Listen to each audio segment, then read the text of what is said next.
जय हिंद साथियों। अपन last lecture में बात कर रहे थे जीपी के ऊपर, और जीपी को अपन ने बहुत डिटेल में देख लिया था लास्ट लेक्चर में, और उस पे बेस अपन ने क्वेश्चंस भी बहुत सारे कर लिए थे। ठीक है, तो हमारे पास अब नेक्स्ट प्रोग्रेशन बचती हैं एचजीपी और एचपी, तो उससे की अब बात करते हैं। ठीक, तो नेक्स्ट हेडिंग बनाइए एचजीपी, मतलब अरिथमेटिको ज्योमेट्रिक प्रोग्रेशन। ठीक, अरिथमेटिको ज्योमेट्रिक प्रोग्रेशन है। अब देखिए अरिथमेटिको ज्योमेट्रिक प्रोग्रेशन मतलब इसके नाम में इसका डेफिनेशन है कि अरिथमेटिक भी होगा ज्योमेट्रिक, वो दोनों को क्या होगा, मिक्सचर होगा, तो उसको क्या बोल देंगे अपन, एजीपी बोल देंगे। अब वो मिक्सचर कैसे दिखाई देगा उसका देखिए बात, किसी एक फिक्स पैटर्न को फॉलो करेगा।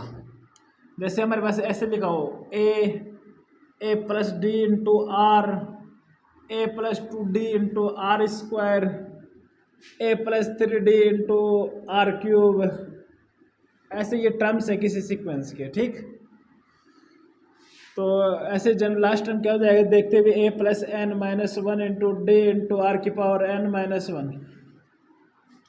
देखिए ये टर्म्स इनके स्टार्टिंग में, देखिए ये स्टार्टिंग के जो इसके प्रोडक्ट में है, स्टार्टिंग के वाले देखिए A plus D, A plus 2d, A plus 3d, A plus N minus 1 into D, ये क्या है, एपी में है। ये क्या है कि इसका जनरल अपीयरेंस है जीपी का, तो ये स्टार्टिंग के टर्म्स क्या एपी में है। और जो बाद में देखिए 1 r square, r cube, r की पावर एन माइनस 1, ये क्या चल रहा है, जीपी चल रही है। मतलब यहाँ से क्या होगा कि एपी और जीपी का क्या है, प्रोडक्ट है, तो उसी को क्या बोल देंगे अपन, एजीपी बोल देंगे। ठीक, तो इसका यदि अपन को nth टर्म निकालना हो, nth term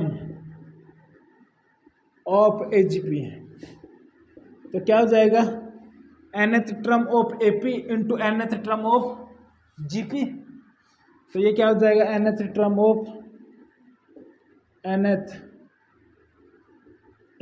of AP into nth term of GP. तो यहाँ से क्या हो गया हमारे पास, ए nth एपी का के लिए क्या होता है, A plus N minus 1 into D, और जीपी के लिए क्या होता है, ए इंटू 1 माइनस आर की पावर एन माइनस 1। तो यहाँ पे ए की वैल्यू कितनी है, 1 है, तो यहाँ से कितना हो जाएगा, आर की पावर एन माइनस 1। तो ये जो भी हमारे पास जीपी उसका क्या हो जाएगा, ये जनरल टर्म का फॉर्मूला हो जाएगा, जो कि अपन को याद नहीं करना है। ठीक, जनरली एजीपी से बात करेगा तो सम की बात करता है, और अभी तक जितने भी क्वेश्चन देखे गए उनमें सम ही पूछता है। ठीक, तो अपन को सम को अच्छे से समझना, और सम का भी फॉर्मूला याद नहीं रखना है, प्रोसीजर ध्यान रखना कि प्रोसीजर अपन कैसे अप्रोच करना है। ठीक, तो जैसे सम की बात करते हैं, sum of N terms of an AGP. ठीक, एजीपी के एन टर्म्स का सम की बात करते हैं, तो सम देख लीजिए, ऐसा एन इक्वल्स टू क्या हो गया हमारे पास, ये सम निकालना, तो क्या हो गया, a plus D into r plus a plus 2d into are square plus a plus 3d into are cube, ऐसे चलता जाएगा। लास्ट टर्म क्या आएगा, a plus N minus 1 into D into are की पावर एन माइनस 1। ठीक, इतना समझने में कोई दिक्कत नहीं। जब अपन जीपी में बात किए थे कि सम निकालने के लिए अपन क्या करते हैं कि कॉमन रेशियो से मल्टीप्लाई करके एक टर्म शिफ्ट करके फिर सब्ट्रैक्ट करते हैं, तो उससे हमारे पास सम आ जाता है। वैसे ही अप्रोच है जीपी में करते हैं, इसके कॉमन रेशियो से मल्टीप्लाई करिए जीपी के, और उसको एक टर्म शिफ्ट करके सब्ट्रैक्ट करिए, तो देखिए क्या बनता है। जैसे आर से मल्टीप्लाई करेंगे तो क्या हो जाएगा, ए आर हो जाएगा, तो यहाँ पे आएगा ए आर, यहाँ पे क्या हो जाएगा, A plus D into are square, ऐसे यहाँ पे क्या बन जाएगा, A plus 2d into are cube. ठीक, ऐसे चलता जाएगा। ठीक, यहाँ पे बनेगा ए प्लस, देखिए यहाँ पे 3 था तो यहाँ पे 2 आया, यहाँ पे 2 था तो यहाँ पे 1 आया, तो यहाँ पे क्या आ जाएगा, एन माइनस 1 है तो यहाँ पे कितना आ जाएगा, एन माइनस 2 इंटू डी, और यहाँ पे आएगा आर की पावर एन माइनस 1 प्लस, ये इसको आर से मल्टीप्लाई करेंगे तो क्या हो जाएगा, A plus N minus 1 into D into are की पावर एन। इतना समझने में कोई दिक्कत नहीं होनी चाहिए। अब देखिए टर्म्स को आपस में क्या कर देते हैं अपन, सब्ट्रैक्ट कर देते हैं, तो minus minus minus minus minus minus ऐसे चलते जाएगा। ठीक, इससे ये नहीं निपटेगा, ध्यान रखना, निपटा नहीं देना है, ठीक, इस चीज़ का ध्यान रखना। तो हमारे पास यहाँ से एस एन कॉमन आ गया, तुम दे रह गया 1 माइनस आर। अब राइट हैंड साइड देखिए क्या बना, A plus D into R minus A R, तो ए आर से ए आर कैंसिल आउट हो जाएगा, तो यहाँ पे बनेगा डी इंटू आर। ऐसे यहाँ पे देखिए ए आर स्क्वायर से निपट जाएगा, 2 DR² माइनस DR² मीन्स बचेगा DR², यहाँ पे रहेगा DR², ऐसे यहाँ पे रहेगा DR³ है, ऐसे चलता जाएगा, ठीक। यहाँ से रहेगा DR⁻n−1, देख लीजिए, और ये minus A plus n−1 into D into R⁻n। ये समझने में कोई दिक्कत नहीं होनी चाहिए, ठीक। तो हमारे पास यहाँ से सम क्या बन रहा है,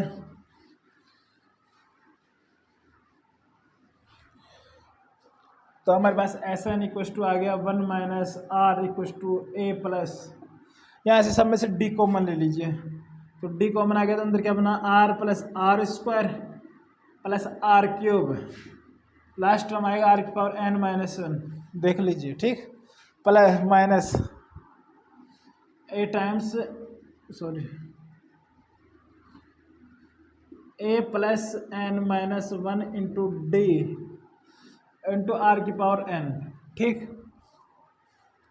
अब SN into 1 minus are equals to A plus D times, अब देखिए ये हमारे पास क्या बन गई, जीपी बन गई, तो जीपी बन गई, तो जीपी के सम का फॉर्मूला लगा देते, क्या होता है, A into 1 minus R⁻n upon 1 minus R, तो यहाँ पे फॉर्मूला लगाएंगे, तो ए की वैल्यू कितनी आर, तो 1 माइनस आर यहाँ पे आर ही है, और यहाँ पे नंबर ऑफ टर्म्स कितने 1 से लेकर n−1 तक जा रहा है, तो n−1 divided by 1 minus are, ठीक, इसका काम हो गया, minus times of A plus n−1 into D into R⁻n। इतना समझने में कोई दिक्कत नहीं। तो हमारे पास सम क्या है, A upon 1 minus R plus D into R into 1 minus R⁻n−1 upon 1 minus are का whole square minus A times A plus n−1 into D into R⁻n upon 1 minus R. यह हमारे पास इतना कॉम्प्लेक्स एक formula आया जिसको अपन को याद नहीं करना है, ठीक, याद नहीं करना है, याद नहीं करना है, ठीक। अपन को ये प्रोसीजर देखिए कि अपन जब भी ये जीपी का क्वेश्चन आया तो हमें से क्या करना, कॉमन रेशियो से मल्टीप्लाई करना है जीपी के, उसको एक टर्म को शिफ्ट करके सब्ट्रैक्ट करना है, और यहाँ पे जीपी बने तो जीपी के सम का फॉर्मूला बना दी, जो भी बने उसका फॉर्मूला लगा के हमारे पास आंसर आ जाएगा, ठीक। अब जैसे अपन ने जीपी में इनफाइनाइट टर्म्स के सम की बात की, वैसे इसमें भी कर सकते हैं अपन।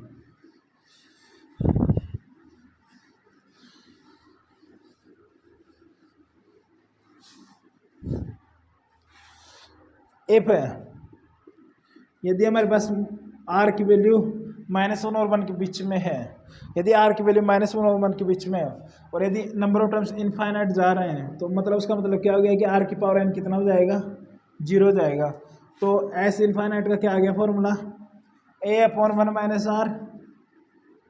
अब ये देखिए ये 0 बन जाएगा और ये भी 0 बन जाएगा, तो ये तो ओवरऑल 0 बन गया, ठीक। तो ये हमारे पास आ गया d into r upon 1 minus are का होल स्क्वायर। ये हमारे पास इनफाइनाइट टर्म्स का सम का फॉर्मूला बन गया, जो कि याद नहीं करना है, याद नहीं करना है। यदि हो जाए तो अच्छी बात है, ना हो तो और भी अच्छी बात है, कुछ मतलब याद नहीं करना है ज़्यादा, प्रोसीजर ध्यान रखना है। क्वेश्चन आएगा, अपन को प्रोसीजर पता होगा तो क्वेश्चन बन जाएगा, और फॉर्मूले थोड़ा भी ऊपर नीचे हो गया, कुछ भी मिस कर दिए याद करने में, तो फिर गलती तो होनी है ही। तो इसलिए ज़्यादा रटना नहीं है। अब देखिए क्वेश्चन लिखिए, फिर और भी अच्छे से फील होगी चीज़ें।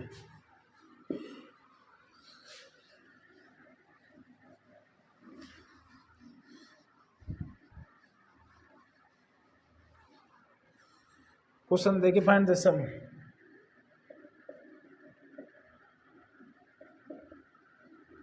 फाइंड द सम, सम निकालना अपन को S equals to 1 plus 4/5 plus 7/5 का स्क्वायर प्लस 10/5 का क्यूब, ऐसे चल रहा है इनफाइनाइट टर्म्स। ठीक, अब देखिए जो न्यूमरेटर में 1, 4, 7, 10 ये क्या है एपी में है, और 1/5 1/5 स्क्वायर 1/5 क्यूब ये क्या बना रहे हैं जीपी बना रहे हैं। तो मतलब ये क्या है एचजीपी का क्वेश्चन है और अपर को सम पूछ रहा है। तो अब इसके कॉमन रेशियो से मल्टीप्लाई करके एक टर्म शिफ्ट करके क्या करते हैं सब्ट्रैक्ट करते हैं। जैसा मैंने प्रोसीजर बताया उसी को फॉलो करना है।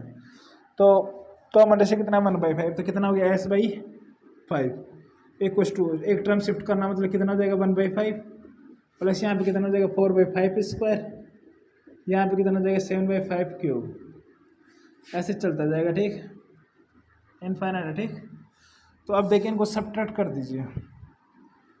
तो सब्ट्रैक्ट करते हैं हमारे पास यहाँ पे बन जाएगा, ठीक, यहाँ पे बनेगा S minus S/5 equal to यहाँ पे रहेगा 1 प्लस 4 माइनस 1 कितना रह जाएगा 3/5, यहाँ पे आ जाएगा 7 माइनस 4 3/5 स्क्वायर, यहाँ पे आएगा 3/5 क्यूब, ऐसे चल रहा है। ठीक, इनफाइनाइट टर्म्स। तो यहाँ से अपन क्या कर सकते हैं, यहाँ पे हो गया 4S/5 इक्वल टू यहाँ पे 1, यहाँ से 3 कॉमन ले लिया तो हमारे पास 1/5 स्क्वायर ऐसे बन गया इनफाइनाइट जीपी। ठीक, तो यहाँ से कितना हो गया 1 + 3 इंटू A/1 माइनस R, तो 1/5/1 माइनस 1/5। ठीक, तो इक्वल्स टू 4S/5। तो हमारे पास यहाँ से S का वैल्यू आ जाएगा, यहाँ पे देख लेते हैं 4S/5 equals to 1 + 3 into 1/5/4/5 means कितना हो जाएगा 1/4, तो 3/4, तो ये कितना हो जाएगा 7/4 इक्वल्स टू 4S/5। तो यहाँ से S कितना आ गया 5 7 35/4 16 35/16। ठीक, 35/16 ये हमारा इसका क्या हो जाएगा करेक्ट आंसर हो जाएगा। मतलब प्रोसीजर पता है तो क्वेश्चन आराम से बन जाएगा। ठीक, और मिसलेनियस सीरीज में भी अपन ऐसे ही करेंगे, कॉमन रेशियो से मल्टीप्लाई करके टर्म शिफ्ट करके ही बात करेंगे। ठीक, तो अगला क्वेश्चन देखिए,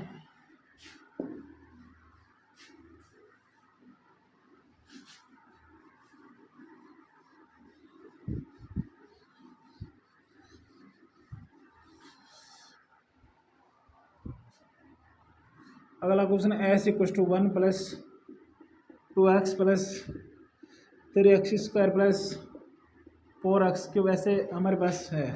ठीक, इनफाइनाइट टर्म्स है इसमें।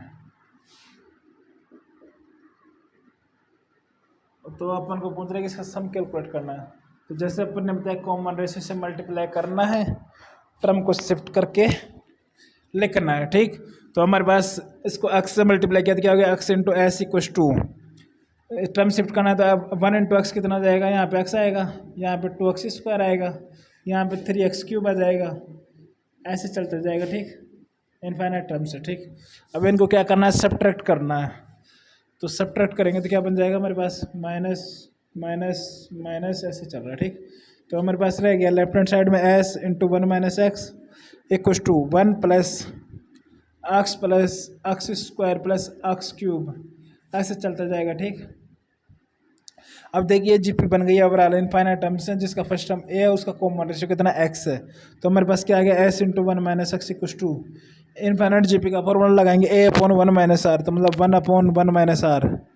तो हमारे पास यहाँ से सम कितना आ गया 1/1 - x का होल स्क्वायर। तो ये याद भी हो जाए तो इसमें कोई बुराई नहीं है, तो कोशिश करना याद हो जाए। ठीक, तो ये समझने में कोई दिक्कत क्वेश्चन को नहीं होनी चाहिए। अगला क्वेश्चन देखिए,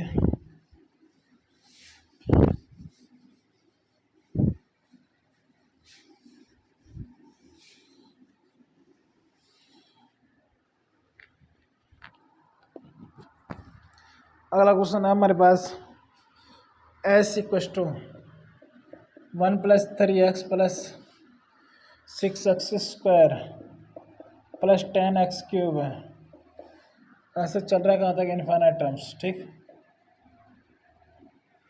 तो अपन को इसका सम बताना है। देखिए 3 - 1 2, 6 - 3 3, 10 - 6 4।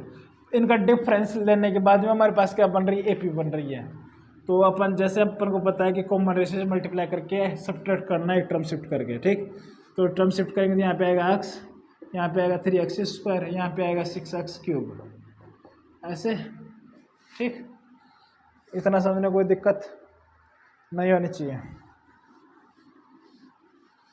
अब देखिए हमारे पास क्या बन गया, s × 1 - x = यहाँ पे आएगा माइनस माइनस माइनस, तो यहाँ पे रहेगा 1 + 2x + 3x² + 4x³ ऐसे इनफाइनाइट टर्म्स, ठीक।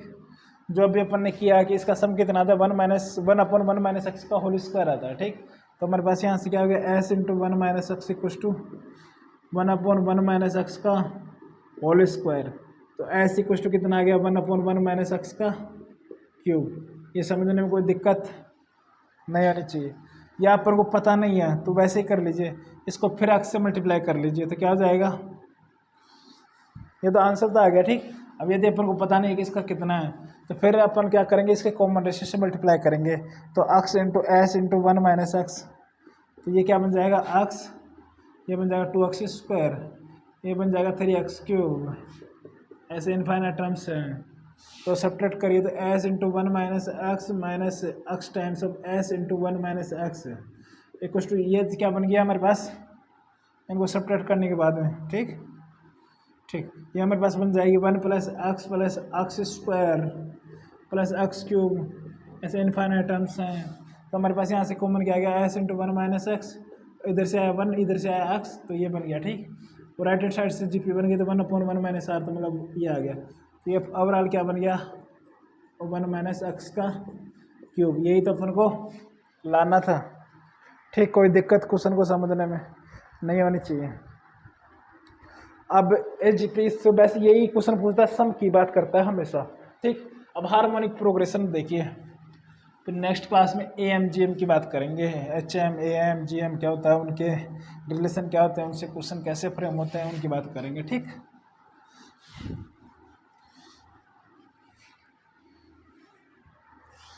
हार्मोनिक प्रोग्रेशन देखिए, last one, 4th।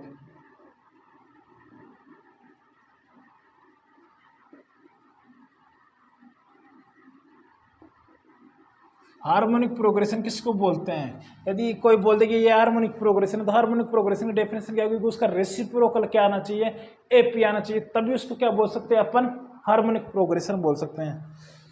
A sequence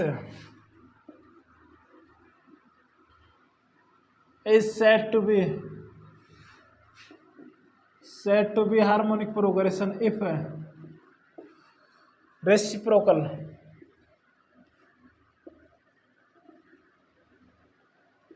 reciprocal of its terms are in AP। यदि उसके टर्म्स का रेसिप्रोकल लेने के बाद में यदि हमारे पास AP बनती है तो उसको अपन क्या बोलते हैं, HP बोलते हैं, ठीक। तो देखिए यदि हमारे पास A1 A2 A3 A4 ऐसे चल रहा है कहाँ तक, AN - 1 AN, ये क्या यदि HP में है तो इसका मतलब क्या हो गया कि 1/A1, 1/A2, 1/A3, 1/A4 ऐसे चलता जाएगा, 1/AN - 1, 1/AN, ये किस में हो जाएंगे, AP में हो जाएंगे, क्योंकि रेसिप्रोकल AP होगा तभी तो उसको HP बोलेंगे। तो यहाँ से हमारे पास स्टैंडर्ड अपीयरेंस कैसा हो जाएगा, तो अपन क्या बोल सकते हैं कि HP का स्टैंडर्ड अपीयरेंस क्या होगा, 1/A, 1/A + D, 1/A + 2D, 1/A + 3D ऐसे चलता जाएगा, ठीक। लास्ट आएगा 1/A + n - 1 × D। ये क्या है, HP है, ये स्टैंडर्ड अपीयरेंस हो गया HP का, क्योंकि जैसे इसका रेसिप्रोकल लेंगे तो क्या बन जाएगी, AP बन जाएगी, जिसका कॉमन डिफरेंस कितना हो जाएगा, D हो जाएगा, ठीक। तो इतना समझने में कोई दिक्कत नहीं है। तो अपन हम ऐसे क्या बोल सकते हैं कि प्रत्येक HP के लिए क्या होगा कि एक AP एग्जिस्ट करेगी। ठीक, तो ठीक है, ये आ गया समझ में। अब वहाँ पर अपने देखा यदि ABC AP में तो क्या रिलेशन आया था 2B = A+C। तो यहाँ से रिलेशन देखिए, इफ है A, B, C are in HP, तो यहाँ से रिलेशन क्या आएगा देखिए, तो 1/A, 1/B, 1/C किस में हो गए, AP में हो गए। तो AP की कंडीशन क्या होती है कि 1/B - 1/A = 1/C - 1/B, तो 2/B = 1/A + 1/C। तो ये रिलेशन भी याद हो जाए तो कोई दिक्कत नहीं होगी।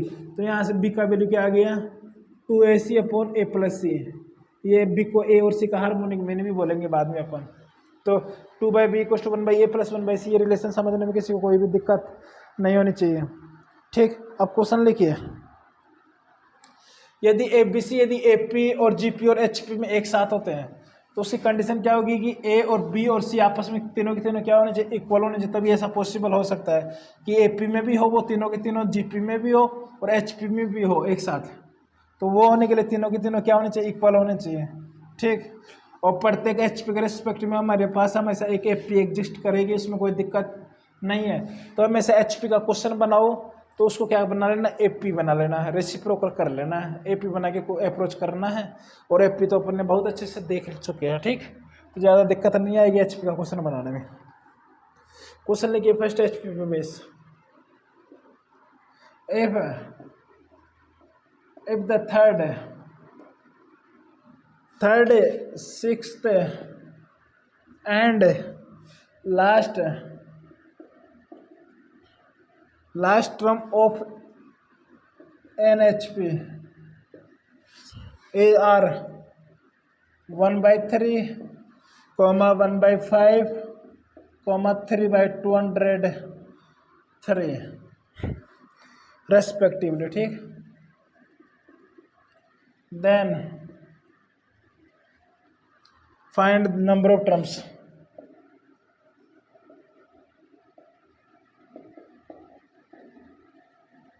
ठीक,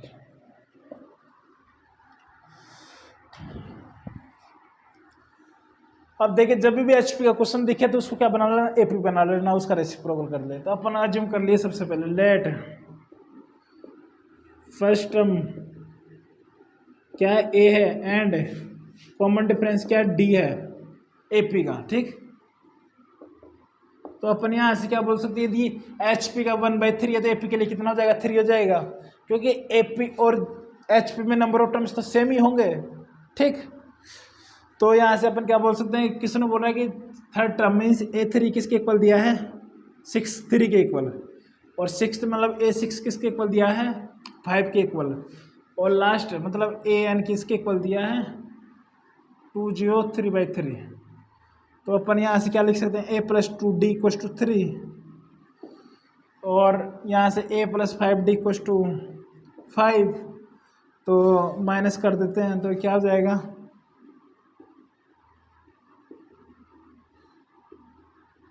तो यहाँ से आएगा -3D = यहाँ से आएगा -2। ठीक,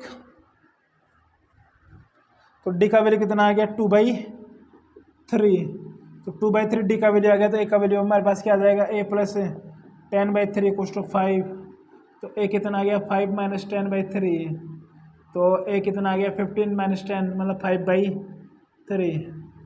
A का वैल्यू आ गया 5/3, तो हमारे पास अब n पूछ रहा है, तो n क्या हो जाएगा, A + n - 1 × D = 203/3। तो हमारे पास A का वैल्यू कितना आया 5/3 + n - 1 × D का वैल्यू कितना आया 2/3। आप साथ साथ समझते रहना चीज़ें, क्योंकि काफ़ी बार करवा चुके हैं ऐसे क्वेश्चन, तो इसलिए थोड़ा फास्ट है, तो इसलिए ज़्यादा लोड नहीं लेना। तो ये कितना आ गया 198/3। ठीक, तो 3 से 3 कैंसिल आउट है, यहाँ पे आएगा कितना 99, तो n कितना आ गया 100। तो नंबर ऑफ टर्म्स कितने होंगे HP में 100। इस क्वेश्चन समझने में कोई दिक्कत नहीं होनी चाहिए।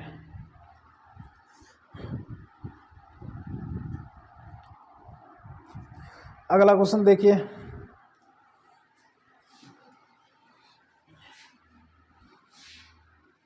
जनरली हमारे पास question generally most of the cases में हमारे पास एपी और जीपी की बात करता है और एजीपी। बहुत रेयर केसेस में एचपी से क्वेश्चन पूछता है, लेकिन फिर भी पूछ सकता है, इसलिए पता होना चाहिए कि इसका मीनिंग क्या होता है। ठीक, क्या करना है, यदि एचपी का क्वेश्चन आए तो उसको एपी में बदल लेना है रेसिप्रोकल करके, और कुछ नहीं है एपी में। अगला एग्जांपल देखिए, एग्जांपल नंबर 2 इफ है A1, A2, A3 ऐसे चल रहा AN R in HP, then prove that, अपन को प्रूफ करना है, prove that A1 into A2 plus A2 into A3 plus A3 into A4 plus ऐसे चल रहा है। ठीक, लास्ट आएगा AN-1 into AN equals to N-1 into A1 into AN। ये अपन को प्रूफ करना है। ठीक, यदि A1, A2, A3 AN HP में है तो अपन को ये लाना है और ये इसकी इक्वल होगा। ठीक,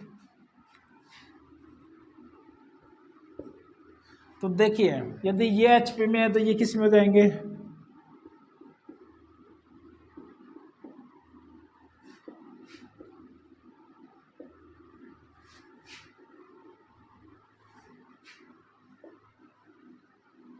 और अपन ने जूम कर लिया कि लेट कॉमन डिफरेंस किसके इक्वल है, डी के इक्वल। ठीक, तो मतलब यहाँ से क्या हो जाएगा 1/A2 minus 1/A1 equals to D.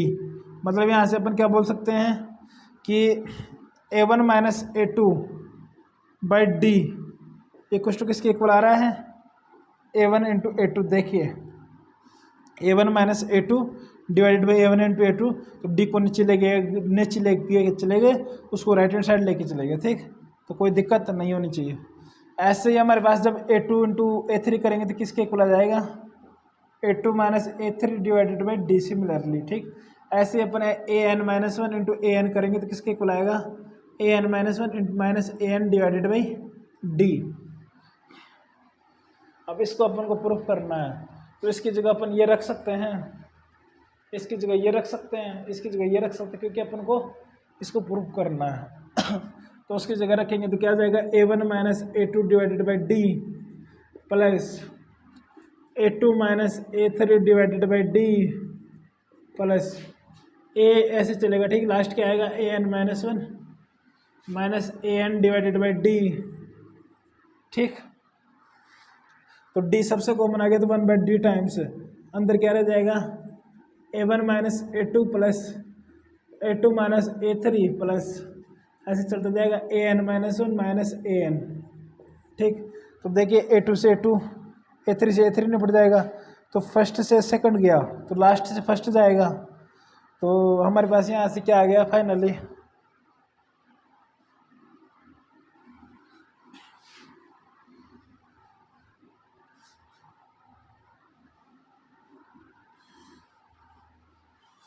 हमारे पास फाइनली आ गया 1/D टाइम्स ऑफ क्या है A1 minus AN।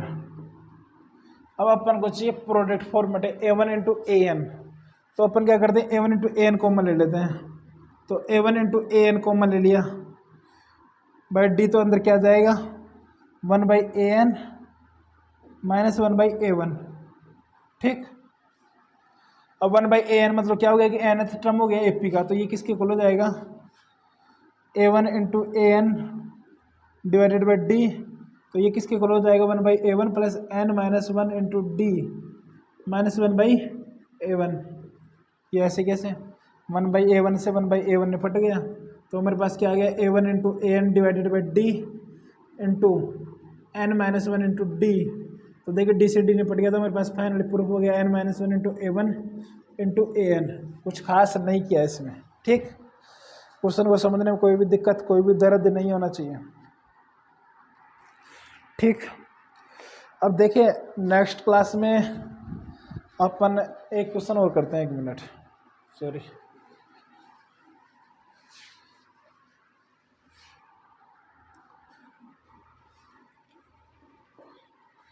If A, B, C are in HP, find the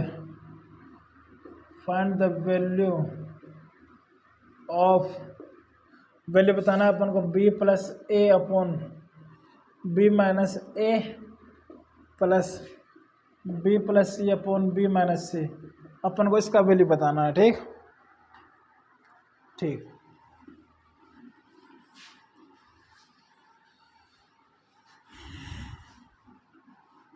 साथ साथ नोट करिएगा। ठीक, और खुद से प्रैक्टिस करिएगा। AP GP HP पे बेस्ट क्वेश्चंस कहीं से भी मिले बना दो। ठीक, और आपसे बनेंगे। ठीक, अब अपन को बोला कि यदि APC HP में, तो मतलब इसका मतलब क्या आ गया, 1/A 1/B 1/C किस में होंगे, AP में हो, कोई दिक्कत नहीं। अब अपन जानते हैं कि 1/B minus 1/A equals to 1/C minus 1/B, ये किसके इक्वल है, D के इक्वल है। तो इस फॉर्मेट में लाते हैं। तो इस फॉर्मेट में लाने के लिए अपन क्या करते हैं कि A इंटू B इसमें कॉमन ले लेते हैं, A इंटू B इसमें कॉमन ले लेते हैं। तो क्या हो जाएगा हमारे पास, ये बन जाएगा 1/A प्लस 1/B। ठीक, नीचे से बनेगा 1/A माइनस 1/B, कॉमन लेते हैं। यहाँ से BC कॉमन लेंगे, न्यूमरेटर डिनोमिनेटर से BC से BC निपट जाएगा। यहाँ पे बनेगा 1/C प्लस 1/B और नीचे बनेगा 1/C माइनस 1/B। देखिए 1/A माइनस 1/B, तो यहाँ से अपन क्या रख सकते हैं, 1/B माइनस 1/A की जगह D रख सकते हैं। तो यहाँ पे कितना आएगा, -D आएगा। ठीक, तो यहाँ पे आ गया 1/A plus 1/B upon -D plus यहाँ से 1/C, यहाँ पे 1/C माइनस 1/B, यहाँ पे कितना रख सकते हैं, D रख सकते हैं। तो 1/C प्लस 1/B यहाँ पे रख दिया अपन ने D। ठीक, तो हमारे पास देखिए यहाँ से फाइनली बन गया D कॉमन ले लिया, तो 1/D तो अंदर रह गया मेरे पास, minus 1/A minus 1/B plus 1/C plus 1/B। अब देखिए 1/B को निपटाना नहीं है। यदि निपटाओगे तो फिर एक चीज़ का ध्यान रखना पड़ेगा। ठीक, निपटाना नहीं है। अपन को पता है कि 1/B माइनस 1/A क्या है, 1/B माइनस 1/A, तो यहाँ पे क्या आ जाएगा, D आ जाएगा। ठीक, प्लस 1/C माइनस 1/B क्या है, D है, तो कितना हो गया 2D/D। तो हमारे पास यहाँ से कितना आंसर आ गया, 2। समझने में कोई दिक्कत, कोई द्वंद्व नहीं होना चाहिए। देखिए इस क्लास में अपन AMGM की बात नहीं कर सकते, क्योंकि AMGM को पूरे लेक्चर लगेगा, इसलिए उसको नेक्स्ट लेक्चर में लेते हैं। ये लेक्चर थोड़ा स्मॉल हो गया, उसमें अपन को कोई दिक्कत नहीं है, लेकिन नेक्स्ट लेक्चर में अपन AMGM HM की बात करेंगे और उनसे रिलेटेड कॉन्सेप्ट कैसे जनरेट होते हैं उनकी बात करेंगे। ठीक, तो आज यहीं तक रखते हैं। खुद से प्रैक्टिस करते रहिए, क्वेश्चन बनाते रहिए। ठीक, हम आपके लिए इतना कोशिश कर रहे हैं, आप भी वैसा हमारे साथ कोशिश करते रहिए। आपको विश्वास नहीं होगा, अभी लगभग रात के 2 बज रहे हैं, लगभग, मैं आपको आई थिंक दिखा भी सकता हूँ। तो वैसा आप साथ साथ कोशिश करते रहिए, 2:15 हो रहे हैं। ठीक, तो इसलिए आप भी कोशिश करते रहिए, क्योंकि आपके लिए बहुत अच्छा होगा।